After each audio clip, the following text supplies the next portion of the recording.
லேசான காரியங்க ஆண்டவருக்கு. இது ஆண்டவருக்கு லேசான காரியம். உங்களுக்கு ஒரு அற்புதம் செய்யறது லேசான காரியம். ஒரு விடுதலையை தர்றது ஒரு லேசான காரியம். அவ்வளோ பெரிய தெய்வம். பூமியை உலுக்கி போட்டார்னா, இப்படி பூமியை அசைச்சார்னா அத்தி மரத்தை உலுக்கி போடுற மாதிரி உலுக்கி போட்டுருவேங்கிறாரு. ஒரு நட்சத்திரத்தை பார்த்து வாடாங்கன்னு கூப்பிட்டா அது வருமா?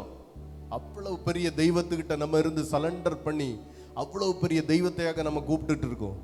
நீங்க நினைச்சிட்டு இருக்க மாதிரி சின்ன அங்கங்க இருக்க மாதிரிலாம் தெய்வம் இல்லை. அவரை பார்க்க முடியாது. அவரை பார்க்கனாலே அதுக்கு ஒரு பெரிய கிரயம் செலுத்தினாதான் போக முடியும். அந்த ஒரு அப்படிப்பட்ட ஒரு கிரயத்தை செலுத்தி அப்படிப்பட்ட ஒரு கிரயத்தோடு நிக்கிற பிள்ளைகள்கிட்ட தான் கர்த்தர் பேசிக்கிட்டே இருப்பார்.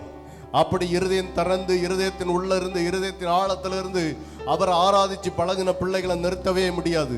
அந்த ஆராதனையில் தான் கர்த்தர் மகிமைப்படுவார். அந்த ஆராதனை தான் மகிமையா இருக்கும். ஹல்லேலூயா. அந்த ஆராதனை தான் நம்ம ஆராதிக்க போகிறோம். ஹல்லேலூயா.